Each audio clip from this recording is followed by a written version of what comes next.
Hi, I'm Anita Moorjani, and in 2006, I had a near-death experience. Today, I'm an author and a speaker. I grew up in Hong Kong, even though my parents are Indian. I'm ethnically Indian. My parents are Hindus, and they had me go to a British school. So I was actually immersed in 3 cultures simultaneously. Hong Kong is predominantly a Chinese city. My parents being Indian, they spoke to me in their native language at home. And in my school was a British school for British expatriates. So I was immersed in 3 cultures, which sometimes caused confusion for me because the local people, the Chinese people, practiced Buddhism and Taoism. My parents practiced Hinduism and took me to the temple every week. And a lot of the kids in my school were Catholics, and they were definitely Christian, and we studied the Bible at school. So there was a lot of conflict in my upbringing. Also, because I was one of the very few ethnic minorities in my school at that time, I was probably one of the only non-white kids. I was picked on and bullied a lot for many reasons, partly because I looked different, our religion was different, our culture was different. So I was bullied pretty badly by the other kids, and they teased me, and this did leave me quite scarred and made me feel like I didn't belong and that I wasn't good enough, and led me to becoming the type of person that really craved for approval and craved to belong. As I grew into my teens, mid to late teens, my parents started to groom me for an arranged marriage, which was really normal for my culture at the time. And as I looked around at all my peers and my friends, they were all getting ready to go to college and university, and they were thinking about their careers. I was not allowed to think about a career because in my culture, men were more superior than women. There was a lot of gender disparity in my culture, and a woman's worth was measured by how valuable she was to the men in her culture. So it was dependent on my future husband as to whether I would be allowed to have a career or not. So my parents discouraged me from higher education or even thinking about a career because they wanted me to focus on marriage. And so they started arranging potential marriage proposals for me through other matchmakers. At first, I completely rebelled against arranged marriages because none of my peers and my classmates had to go through that. So I rebelled and said, no, I want to find my own husband like my friends and my peers that I had bonded with being at a British school. And but as I grew older, all my peers had gone off to college and flown away to other countries into different careers. And my Indian friends, because I had an Indian community of friends, all got married. Starting from the age of 17, I think the youngest marriage in my circle of Indian friends was my friend who got married at 17. Then my best friend got married at 19. And so as I grew older in my 20s, I started to get very lonely because everyone had gone off and made lives of their own. So I gave in to my parents and agreed to an arranged marriage. I was engaged to a gentleman, and over the months while we were engaged, as I got to understand what was involved or what entailed in an arranged marriage, I started to get very scared as to what I was getting into, because I realized that I had to literally be a homemaker. I was not allowed to go back to school. I was not allowed to work. I was supposed to focus on taking care of my future husband and his parents, and also to have children. I had no problem with having children, but I really, really wanted some independence. I wanted some freedom. I wanted to be able to travel. I didn't want someone else to be in charge of my life. There was something in me, there was a fire in me that really wanted to express itself, and I had been repressing it all this time. So 3 days before the wedding, I ran away.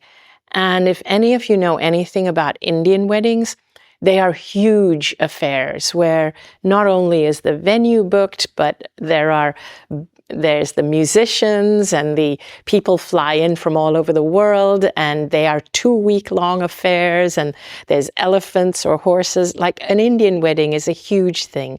So when I ran away 3 days before the wedding, my whole community was shocked and devastated, as was my family and the family of the potential groom, his family. I brought a lot of shame to both my family and my fiance's family for doing what I did.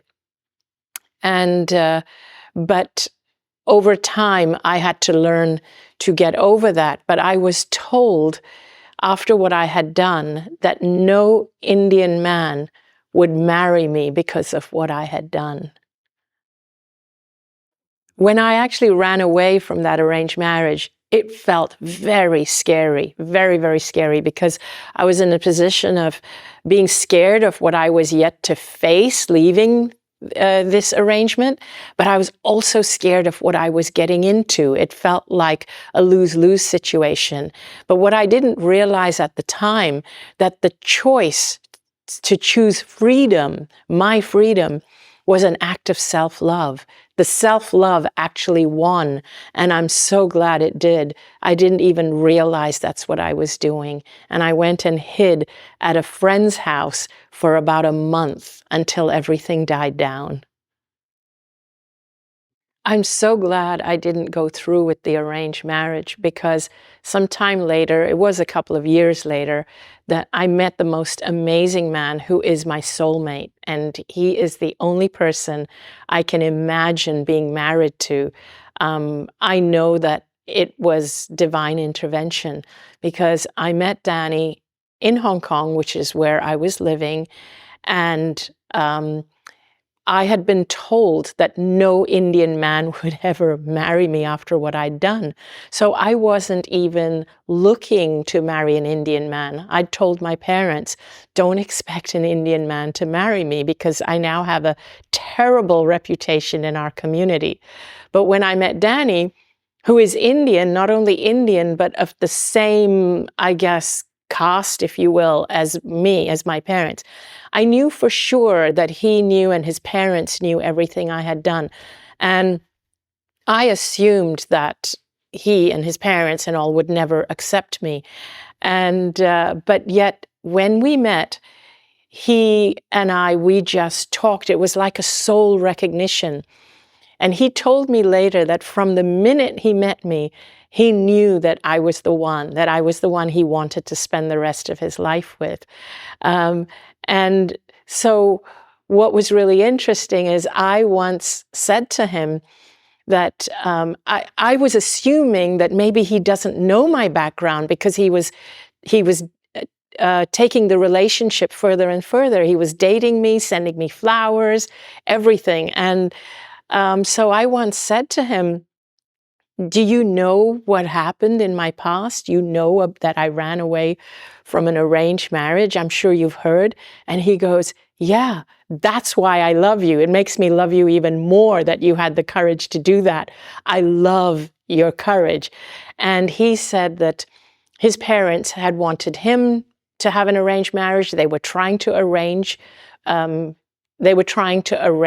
marriages for him, but he didn't want that either. And he told his parents he was going to find his own wife, and he knew I was the one.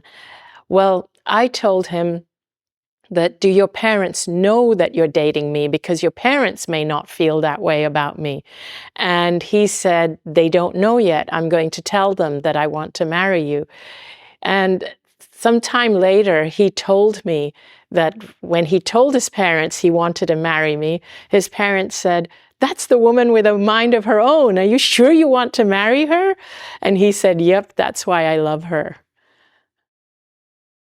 As I entered into my 40th year, in my very early 40s, things started to change in my life, not in my relationship, but my best friend, who is the same age as me, was diagnosed with cancer, and it was a very aggressive form of cancer. And it was a shock to me to see her with this diagnosis and to hear about it. It made me very fearful, and I didn't realize this at the time, but I understand it now. That being an empath and being someone who is somewhat sensitive, I actually feel what other people around me are feeling. I didn't understand this until after my near-death experience, but her getting this diagnosis made a huge impact on me. And for me, it just felt normal to feel so empathic and compassionate towards her. And it was almost as if I had put my own life on hold just to be there for her. So I was there for her. I would be in the hospital with her. I would feel guilty if I went out and had fun with my friends, because these were her friends too. And while she was dealing with the diagnosis and the illness. So I would stop going out with my friends and literally put my life on hold.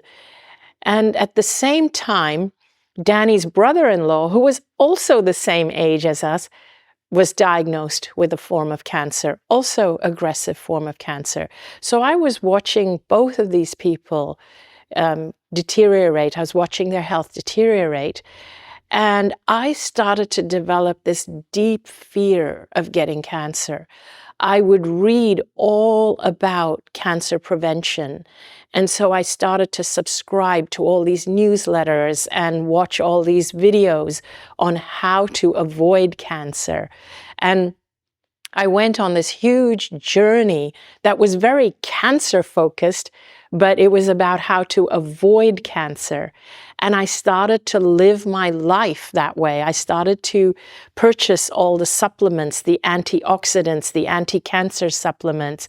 I started to follow an anti-cancer diet. So my life started to be lived in fear of getting cancer. And so I really thought, oh, wow, these two people who appeared fit and strong got cancer. There's nothing stopping me from being next. But here's what happened.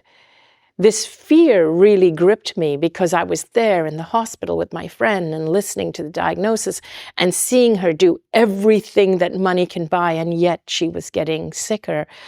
And so as this fear gripped me, and as I became more stringent in my regime of having the supplements, I started to feel unwell myself. I noticed I was losing weight and I was getting weaker. And one day I noticed a lump on the side of my neck, right here, just where my collarbone is on my left side. And so I went to the doctor to have it checked out. And they took a biopsy, and they told me that I had stage 2 lymphoma. And they followed that up with scans to confirm that. And that was when my world really changed. And I realized that, wow, now I'm dealing with this too. It continued to spread. I was getting worse and worse. And I was one of these people who was a real people pleaser. Just like I had been there for my friend and other people who had cancer. I know that even when I was dealing with my own disease, I wouldn't accept help from people. I kept feeling that I didn't want to be of trouble with people. I was still trying to win other people's approval. And the disease progressed and metastasized, and I really started to deteriorate. What happened, though, is that my friend passed away and my husband's brother-in-law passed away, which really made me even more fearful. And they were having treatment for cancer. So I became fearful of the cancer that was in my body. I was fearful of the treatment, and I was fearful of death. Like, I just feared everything, everything. And I was afraid of what happens in the afterlife. People told me that the cancer was because of my karma. So this made me fear the afterlife even more. And all this fear continued to cause my body to deteriorate even more. By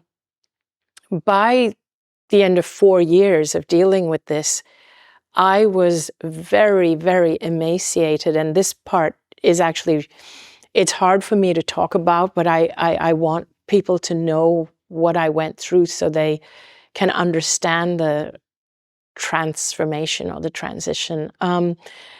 By that point, by the time I went into a coma in 2006, my body had stopped absorbing nutrition.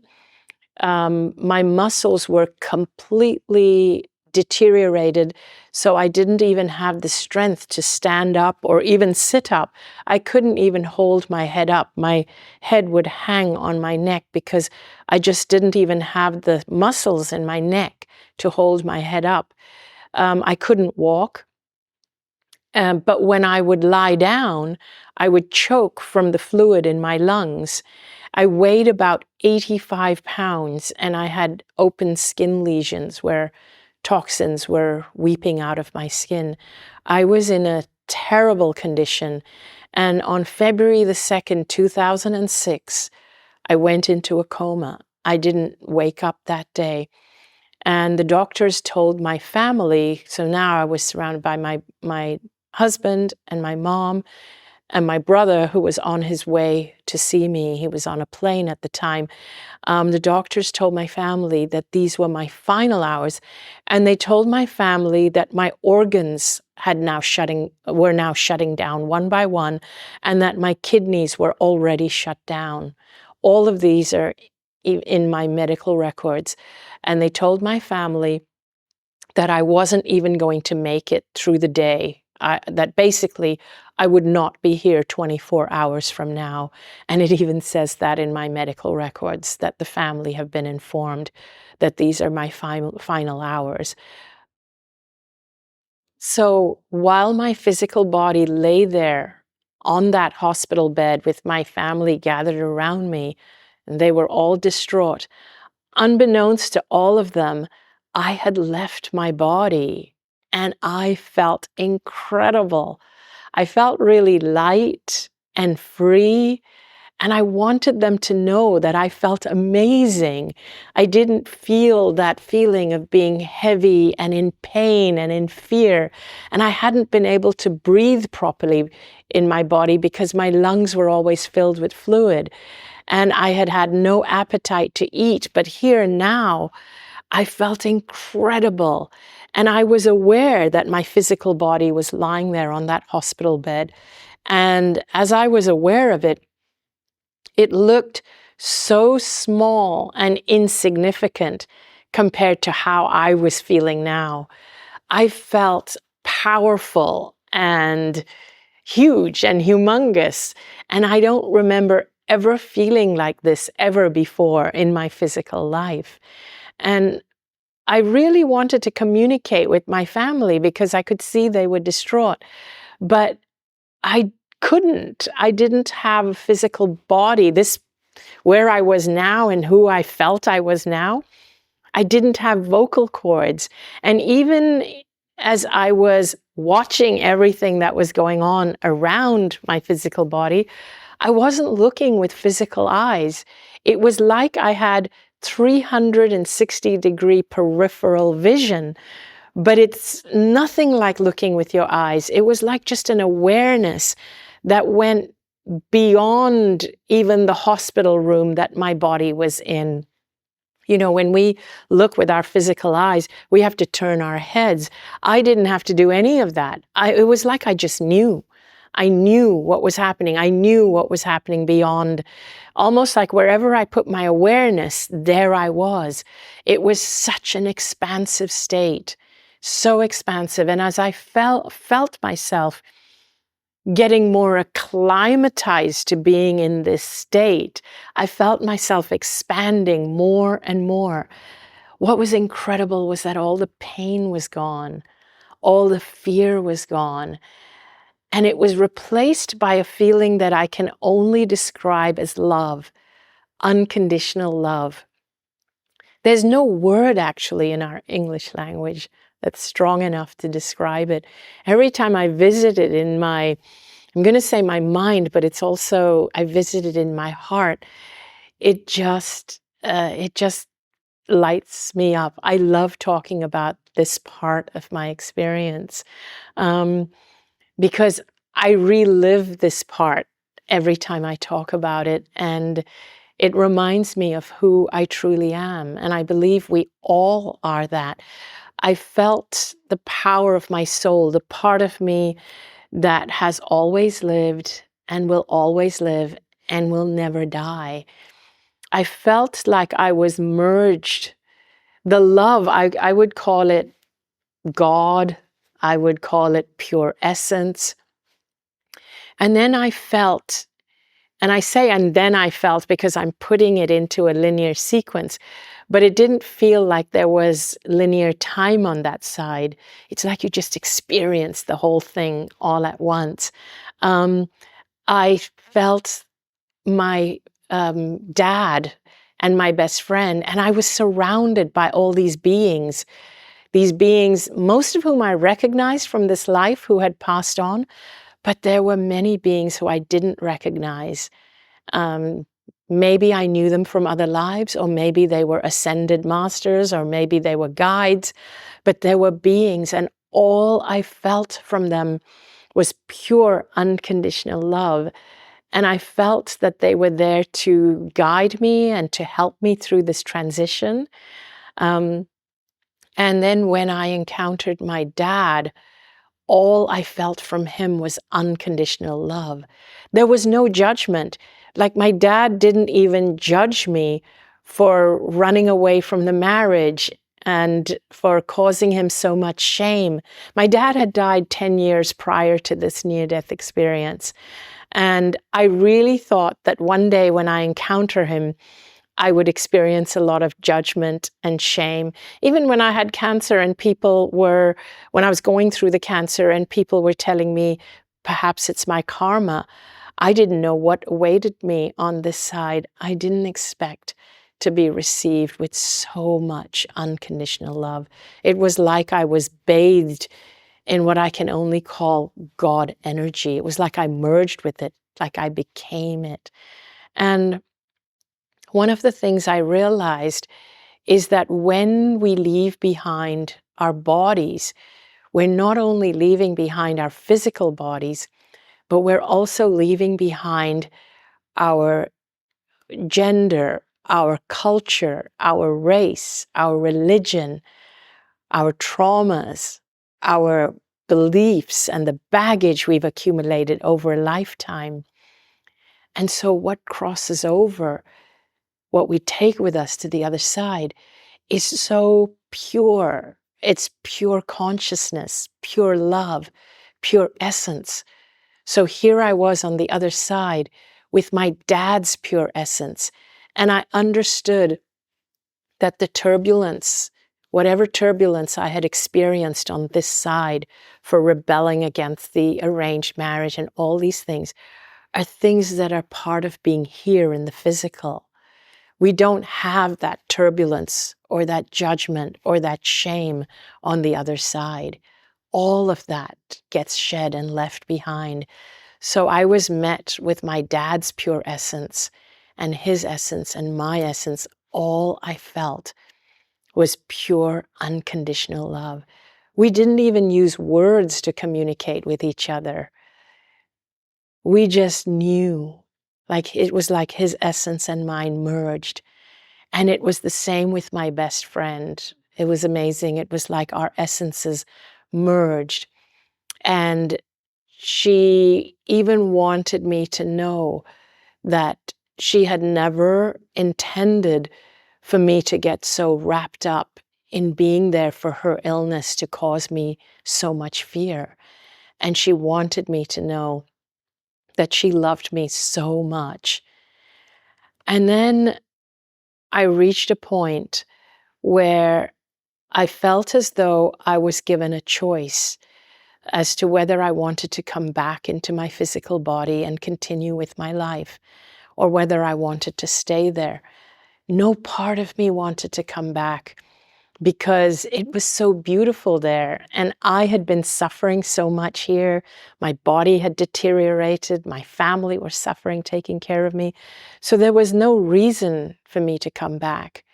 But in that moment, when I was making the decision to not come back, it was like my dad and my best friend wanted me to know that now that I was starting to understand who I was and what the other side was like, maybe I could take it with me, take this understanding with me back into the physical life. And I entered what I can only call a realm of clarity, where I felt I understood why I had got sick. I understood how it was that every thought, every decision in my life led to me being in that hospital bed in that moment, dying from end-stage cancer. At our essence, we're incredibly powerful, but here's the dichotomy. We are so much more than we can actually imagine or know. And when we ask ourselves who we are, if we can name it, then we actually haven't got it. We're underestimating who we are. There are no words. We can't actually put words to it. As soon as you put words to it, you're limiting who you are. You're so much more than anything that you can put words to. And for me to discover that was incredible, because I had always thought that I was this unworthy, small being, insignificant being that struggled to get everybody's approval. I was somebody who wanted to please every single person. And I had been trained and taught to be of service, always serve, particularly the men in my community, always be of service, see God in everybody's eyes. What I discovered when I was on the other side was that I had never learned to see God in my own eyes. In that state, I felt as though I was connected to everyone and everything, every single being, every soul. It's like we're all connected. I didn't know where my soul began or where it ended. It felt infinite. We don't have boundaries of physical bodies. Our bodies are like boundaries, but when we are without our bodies, we are limitless. And I could feel not only what everyone else wanted me to know in terms of other souls and spirits, but also even in that hospital room, I was still aware of the scene that was unfolding there. I could feel everything that my husband Danny was feeling, and my mom, and my brother had now arrived. I could feel him being distraught, and I could feel all the doctors and nurses. And in fact, even before my brother had arrived, he was on the plane coming to see me. I was very aware that he was on the plane. I could see him. I was aware of him. And I could feel his emotions of rushing to get to me before I died. And I actually felt I need to stay alive until he gets here, at least until he gets here, because he will be distraught if he arrives and I'm already dead. And I remember even feeling those things. I was so connected to everyone and everything. If we understood, if everyone understood that we were all connected, energetically connected, all part of one whole, we would realize that everything we're doing, like when we hurt other people, we're actually hurting the whole. This is the energy that we're contributing to the whole, and we're all connected. So every single person is, when we fight, when we have wars, we're doing it not just to other people, we're actually doing it to ourselves, because we are part of that one. Every single one is a facet of this one. I sometimes use the analogy of a mirror ball, like those disco balls. And imagine that each one of us is one tile on that mirror ball. If you are attacking other tiles, you're still destroying the mirror ball. And that's what we do. We need to realize that when we uplift ourselves and our neighbors, we're uplifting the whole. And so the way that we currently see each other, we see ourselves as us and them, and we see enemies. We realize when we die that that's not true. That's not real. We're actually part of one, and we need to evolve together. So I reached a point where I was given a choice as to whether I want to come back or not. And no part of me wanted to come back, because it was so amazing on that side.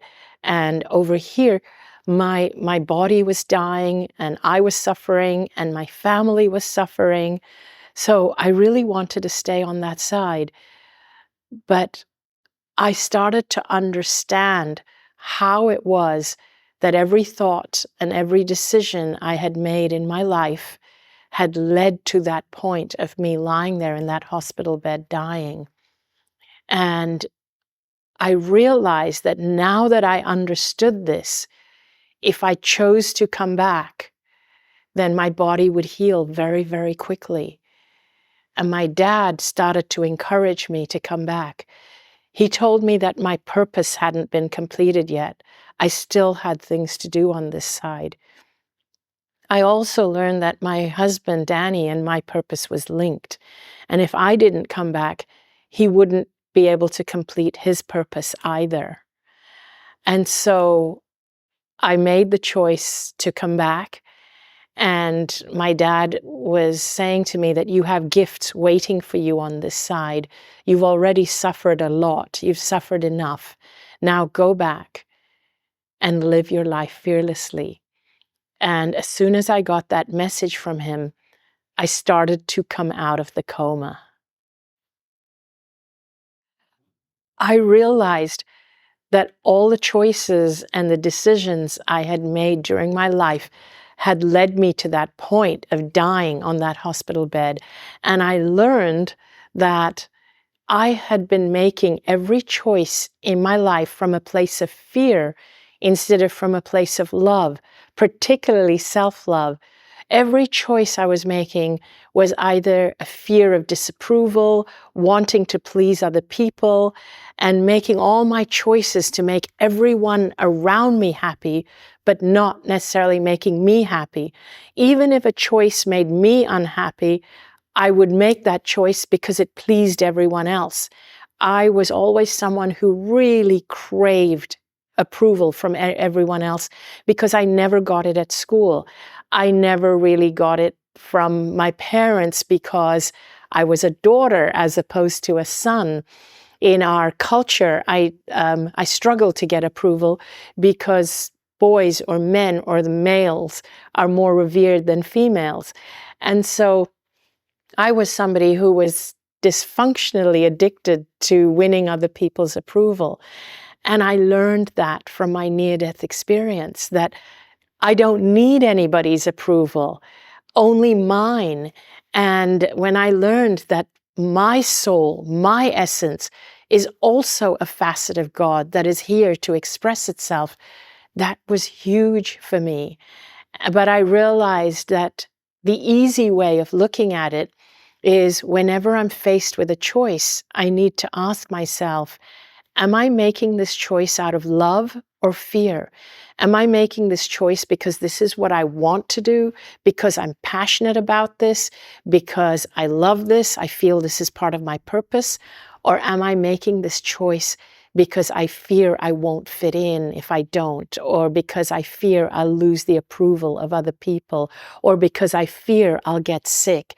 Even when I went down the road of trying to do everything to prevent cancer, I realized that I was doing everything out of a fear of cancer instead of out of a passion for my health and my body.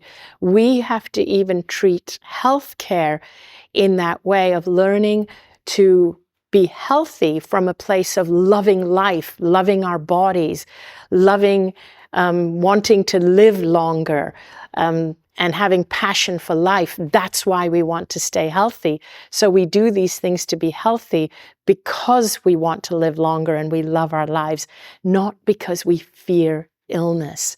Right now, most people who claim to be living lives where they take care of their health are actually doing it from a place of fearing illness.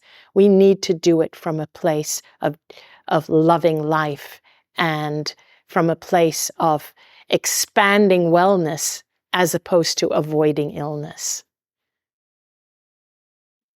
So I started to open my eyes as I was coming out of the coma. And I was really drowsy and discombobulated, but I saw my family around me. Now, I had been in the coma for only about 30 hours, just under a day and a half. And there was my family around me, my mom, my brother, Danny. Danny looked so happy and elated. And I started to say, I'm going to be fine. I'm going to be fine. It's not my time to die. And Dad is here. Dad's here. Dad told me that I need to go back. It's not my time. Now, of course, my family could see that I was a bit delirious, and so they called the doctor to come in because I was coming out of the coma. And I looked at my brother and I said, I'm so glad you're here. I'm so glad you made it. And I saw you on the plane. And he looked a bit confused by that. But my family were so pleased that it looked like I was coming out of the coma. So when the doctor entered the room, he was the doctor that only started treating me after I went into the coma. But I recognized him by name immediately because he was the one that took fluid out of my lungs during the night while I was in the coma because I had started to choke, and I was aware of all of this. And so when he walked in the room, I said, "Good afternoon, Dr. Chan." And he said, "How do you know my name?" And I said, "You were the one that took the fluid out of my lungs at about 4 a.m. this morning or something." And he said, "How did you know that?"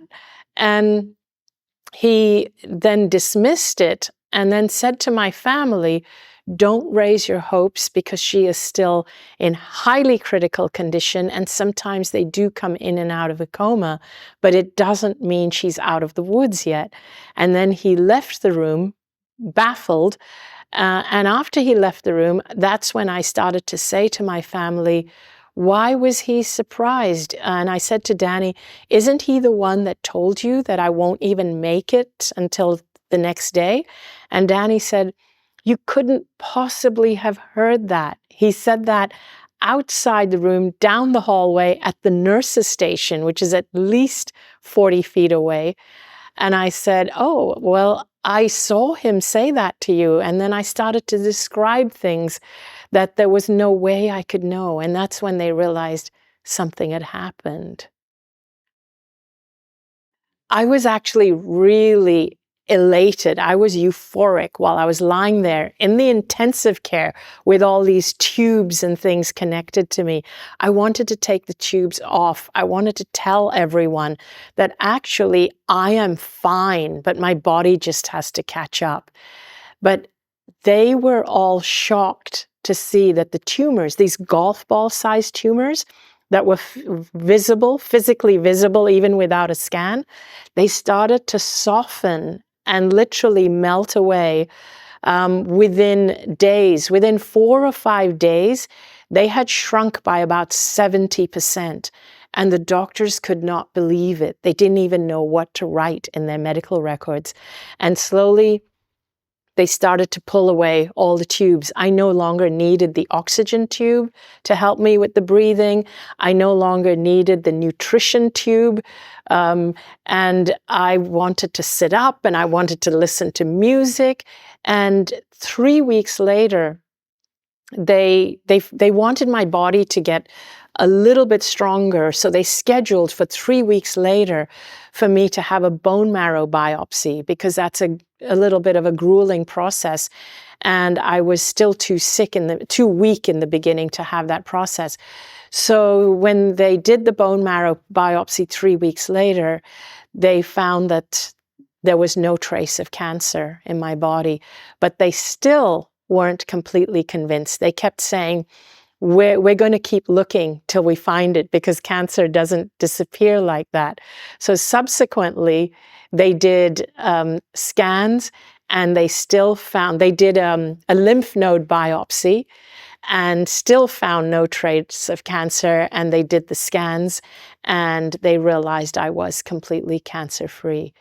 However, some of the doctors who were still very skeptical and living in the state of fear, they still felt that I should have the chemotherapy as a precaution, because just because they couldn't find the cancer didn't mean it wasn't there, was what they felt.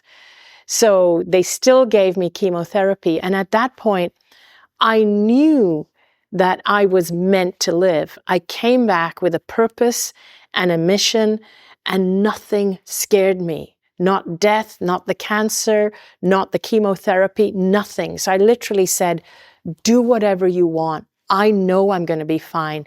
I know that a decision that's made on that level overrides anything you guys here say and do. So I let them do whatever they wanted. And but 5 weeks after the NDE, I went home to live my life cancer-free, and that was on March 9th, 2006. So now I had my life ahead of me, as a person who was not sick, as a person who'd had an NDE. Here's where the challenges started. I didn't know how to integrate my near-death experience into this physical world. It was so beautiful on the other side. And as I started sharing my story with people, some people were really skeptical. And I shared it with my doctor, the oncologist who treated me, and he completely believed me. He knew something had happened, and he said, I have heard of these experiences before, and you're not the first patient of mine to have such an experience. And he said, I knew something had happened, because there's no way that you could have healed in that way. And so even though he completely believed me, much later when my story went out there and he was asked to be interviewed, he turned it down. He refuses to acknowledge it publicly because it just goes against every doctor or medical practitioner's belief system. So he would never admit it publicly, but at the time it felt good to know that he actually did also acknowledge that something had happened and that he had never seen anyone recover the way I had, never. It was a little bit of a struggle because I did get challenged by skepticals and debunkers, and I didn't know what I was going to do with my life now, because it felt meaningless to just go back and work and have a mundane job. I had no idea what I wanted to do. And that's when Danny said to me, why don't you just write about what happened to you? Just write, not for any purpose, but for yourself, just for cathartic reasons. Just get it out of your system so you get a deeper understanding of everything that happened. And so I started doing that. I just started writing and writing and writing. And I think I wrote, it was like maybe if I were to print it out, it would be about 20 pages of single line spacing of just writing and writing. And the writing was very good for me because it forced me to put my story in a linear fashion, because in my mind, it was like just one big happening. You don't know what happened first, who's on first, what came next. So it felt really good to write it. And then my brother discovered a website called NDERF, and he sent me the link. And I didn't even know what I had was a near-death experience, to be honest. I had what I had. It was an experience. It was something that triggered me to understand my purpose and who I am, which caused my physical body to heal. And so when my brother sent me that link and I started to read one or two other people's experiences, I thought, wow, this is really similar to, some of the elements were really similar to what I experienced. And then there was a link there that said, have you had your own experience? Click here to share it. So I thought, let me just submit my experience. I clicked the link. It asked me a bunch of questions. I answered every question. And then there was a space where it said, enter your story in your own words, your experience of what happened. So I literally copied and pasted the entire thing that I had written, which was so long, but I copied and pasted it and put it in there, and hit send. And then it said on the screen that please allow 3 weeks for us to get back to you. Now, I was in Hong Kong, where there is like a 12 to 15 hour time difference between Hong Kong and the United States. So, and this website was based in the United States. So it said, allow 3 weeks for us to get back to you. The following day, like after me sleeping that night and then waking up the next day, the next morning, I opened my emails and there was a response from Dr. Jeffrey Long of NDERF, who responded and said, oh my gosh, your near-death experience is one of the most fascinating NDEs I have ever read. And may I ask you some more questions? And I said, yes, of course. I came to discover that he was an oncologist, a radiologist oncologist. And so he asked me some more questions, which I answered. And then he posted my story on his website. And again, unbeknownst to me, my story kind of went viral. And although it took some time, it was discovered by Dr. Wayne Dyer. Somebody brought it to his attention. Someone printed it out and handed it to him. And when he read it, he wanted to track me down and he wanted me to write a book. So he contacted his publishers, Hay House, and gave them the printout from NDERF and asked them to track me down, which they did. And then in 2011, on my birthday, on March 16th, I received an email from the chief editor of Hay House saying to me, Wayne Dyer has discovered your story on the internet and has asked us to track you down and invite you to write a book about your story, which he would love to help you promote and endorse. Please reach out to us if you're interested. I started crying because I thought, wow, this feels like my purpose. This feels like a response from the other side. You see, prior to this, while I was on the other side, I had a vision of something that was part of my purpose. I saw myself speaking to people, thousands of people, but I didn't know how it was going to transpire.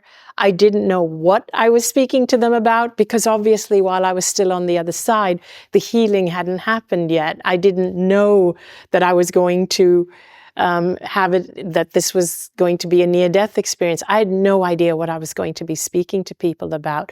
All I knew was that I saw myself speaking to a lot of people. And I wrote that in the testimony I wrote for NDERF, that I saw this vision. So now, here I was on my birthday, on March 2011, with an email from Hay House saying, Wayne Dyer has discovered your story.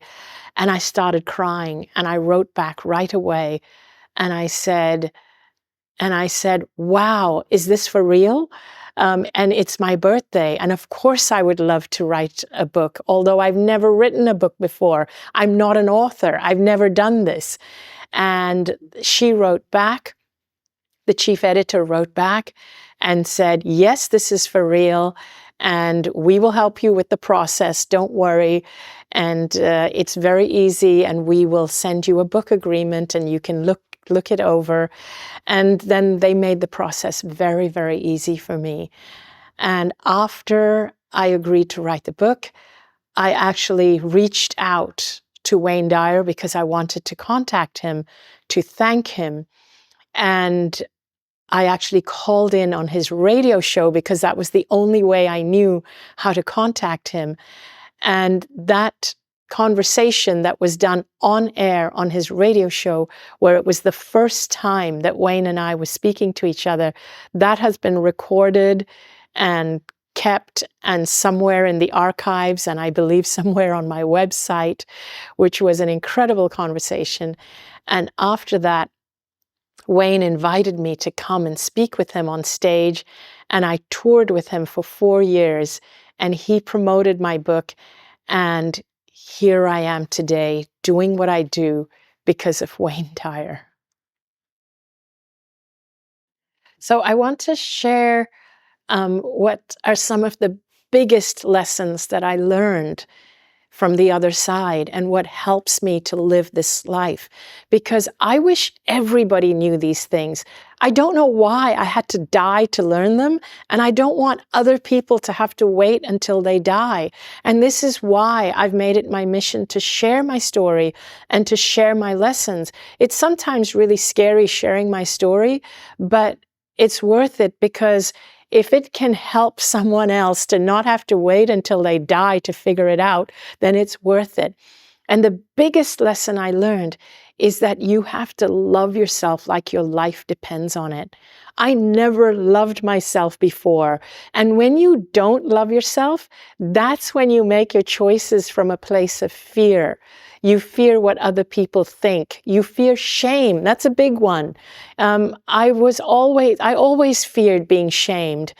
For me, what self-love is realizing that you matter too. You know, I want to share a little piece or a little incident from when I was in the hospital, literally just days after I came out of my near-death experience. I was lying in bed, still very, very weak, and connected to a tube, like an IV stand.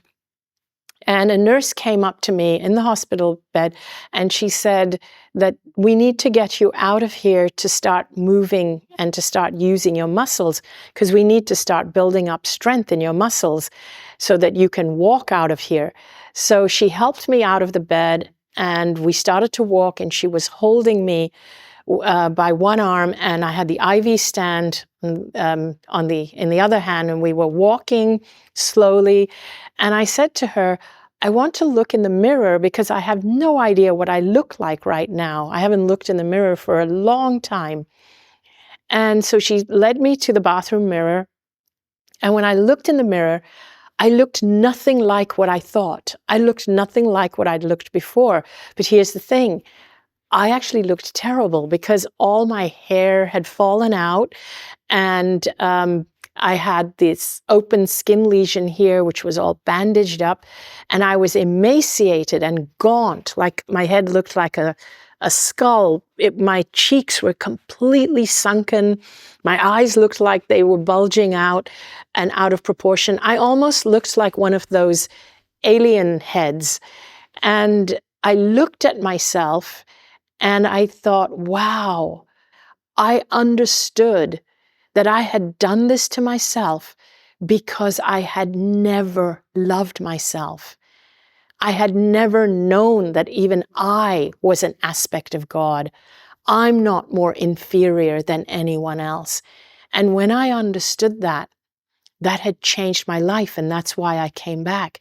So now looking in the mirror, I saw this gaunt face. I remember looking into my own eyes. For the first time, I actually looked at my eyes and I started crying. And I felt I saw myself for the first time. And I said to myself that I will never forsake you again, even if everyone else does. I will never shame you. I will never beat you up. I will pick you up when you're down, even if no one else does. I made that promise to myself. And even though I forget it sometimes, I still remind myself of my commitment to myself. And that's what it means to love yourself.